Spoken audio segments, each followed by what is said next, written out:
बिहार के विधानसभा चुनाव से पहले ही जिस तरीके की बयानबाजियां सामने आ रही है उसमें एनडीए में बिखराव देखने को मिल सकता है। जी हां, बिहार में चिराग पासवान एनडीए गठबंधन छोड़ने का ऐलान करते हुए दिखाई दे सकते हैं। संकेतों में उन्होंने सीधे तौर पर बीजेपी और जेडीयू को ये बात समझा दी।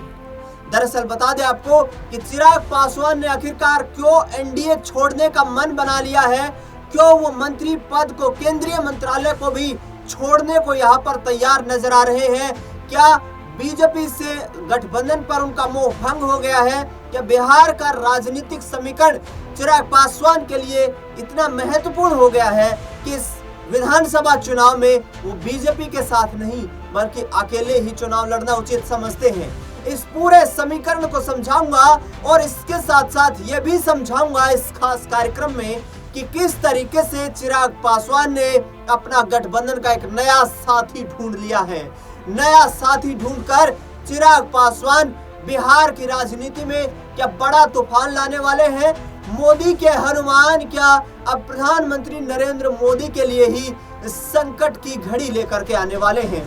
जी हाँ, इस तरीके के तमाम संकेत मिल रहे हैं बिहार में, और बिहार में ये संकेत इसलिए मिल रहे हैं क्योंकि चिराग पासवान का एक बड़ा बयान सामने आया है। चिराग पासवान बिहार विधानसभा चुनाव में चुनाव लड़ने से पहले अपनी रणनीति को स्पष्ट कर दिया है कि जितनी सीटों की उनकी डिमांड है, ये डिमांड यदि एनडीए गठबंधन के द्वारा पूरी नहीं की जा सकती है तो वे एनडीए गठबंधन को छोड़कर चुनाव लड़ेंगे, लेकिन सीटों पर कोई समझौता नहीं करेंगे। लगभग 50 विधानसभा की सीटों की मांग चिराग पासवान के द्वारा की जा रही है। याद कीजिए दर्शकों, याद कीजिए साथियों, वो वक्त लोकसभा चुनाव 2024 का, जिस वक्त पशुपति पारस को साइडलाइन करके, पशुपति पारस को बड़ा झटका दे करके और चिराग पासवान ने एनडीए गठबंधन में अपनी मजबूत दावेदारी पेश कर दी थी।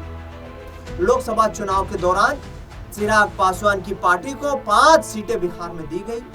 प्रधानमंत्री नरेंद्र मोदी का साथ सहयोग लेकर नीतीश कुमार की बैसाखियों के सहारे चिराग पासवान ने 5 लोकसभा की सीटें जीत ली और अब उनका दावा 50 विधानसभा सीटों पर। ऐसे में चिराग पासवान ने जमुई में एक बड़ा बयान दिया है और उन्होंने कहा है कि हमारी सीट शेयरिंग को लेकर के जितनी हमारी डिमांड है वो बहुत सोच समझ के रखी गई है, उस पर संगठन के और गठबंधन के लोगों को यहाँ पर विचार करना चाहिए। इसके साथ साथ आपको बता दें कि चिराग पासवान के इस बयान पर प्रशांत किशोर ने बड़ा बयान दिया है। प्रशांत किशोर का कहना है कि एनडीए गठबंधन में बीजेपी, जेडीयू और चिराग पासवान, जीतन राम मांझी, उपेंद्र कुशवाहा के बीच नूरा कुश्ती देखने को मिल रही है, जो कि सिर्फ और सिर्फ सीट शेयरिंग को लेकर है, जो सिर्फ और सिर्फ कुर्सी को पाने को लेकर। चिराग पासवान को अपना पुराना साथी बताते हुए प्रशांत किशोर ने एनडीए गठबंधन के तमाम घटक दलों पर निशाना साधा।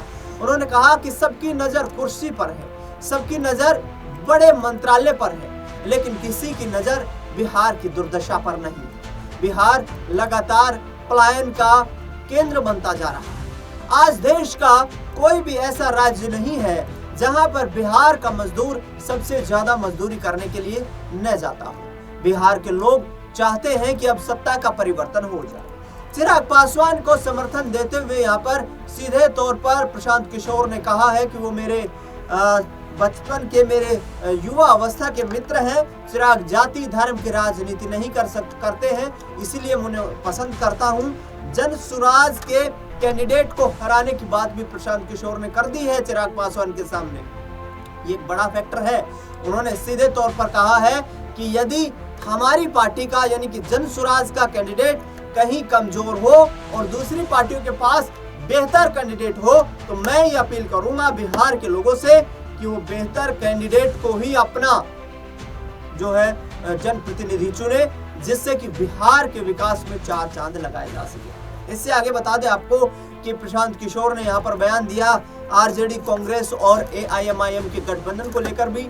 एआईएमआईएम के राष्ट्रीय अध्यक्ष असदुद्दीन ओवैसी ने सीधे तौर पर कहा है कि बिहार में यदि इंडिया गठबंधन उनकी पार्टी को 25 से 30 विधानसभा की सीटें देता है तो वे इंडिया गठबंधन में शामिल होकर बिहार में विधानसभा का चुनाव लड़ सकते हैं। लेकिन बड़ा सवाल ये है बड़ा सवाल ये है कि आखिरकार क्या तेजस्वी यादव इतना बड़ा सेक्रीफाइस करेंगे, 25-30 सीटों को वो यहाँ पर AIMIM को देंगे। संभवतः नजर आ रहा है, संभव हो सकता है, क्योंकि करीब 150 सीटों पर यहाँ पर आरजेडी के चुनाव लड़ने की संभावना है। बची हुई 50 सीटें जो हैं वो कांग्रेस पार्टी को दी जा सकती है। कांग्रेस पार्टी के हाल ही में 20 जो विधायक हैं। दूसरी ओर देखा जाए तो सीटें 43 बचती हैं, वाम दल भी शामिल है।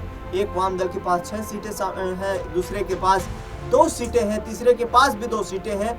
और इन सीटों की शेयरिंग का फॉर्मूला जो है, इसमें से AIMIM को भी सीट दी जा सकती है। हो सकता है कि उनकी उम्मीदों के मुताबिक ना दी जाए, लेकिन कम दी जा सकती है। लेकिन ये समीकरण तेजस्वी यादव कांग्रेस पार्टी बैठा सकती है, क्योंकि कांग्रेस पार्टी और आरजेडी की इस बार कोशिशें हैं कि मुस्लिम वोट बैंक का जो बंटवारा ना हो।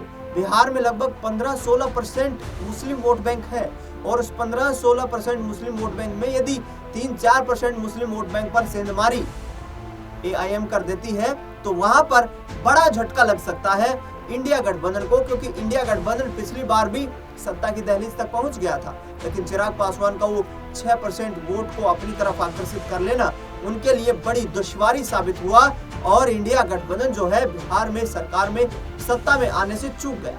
लेकिन बड़ा सवाल यही है अब कि आखिरकार क्या चिराग पासवान वाकई में रणनीति तैयार कर चुके हैं, क्योंकि सीधे तौर पर यह कहा जा रहा है कि बिहार में इस बार के विधानसभा चुनाव में बड़ी लड़ाई हम लड़ने जा रहे हैं, ये चिराग पासवान ने कहा है।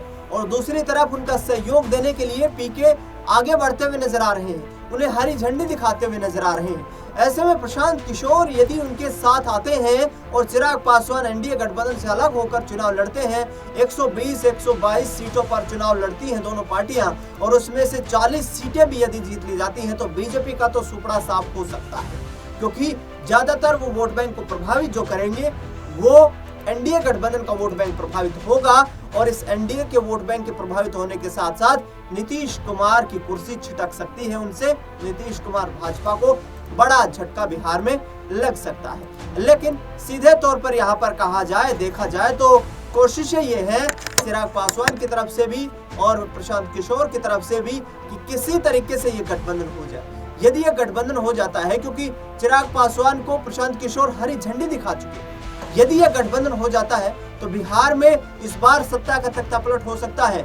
और आरजेडी या महागठबंधन ये चाहेगा कि ऐसी परिस्थितियां बन जाए कि 2 गुट यहाँ से बन जाए, जिसमें NDA गठबंधन से अलग चिराग पासवान हो, जिसमें NDA गठबंधन से अलग जीतन राम मांझी हो, जिसमें अलग NDA गठबंधन से अलग उपेंद्र कुशवाहा हो। दूसरी ओर इंडिया गठबंधन कंसोलिडेट वोट बैंक के सहारे, कंसोलिडेट 31% वोट के सहारे सरकार बनाने की दहलीज तक पहुंच सकता है।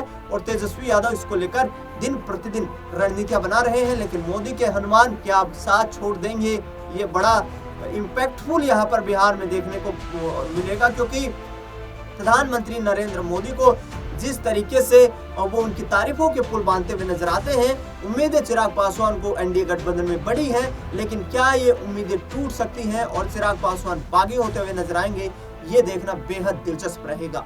फिलहाल इस खास कार्यक्रम में इतना ही। देश दुनिया से जुड़ी तमाम बड़ी खबरों के लिए देखते रहिए SPN9।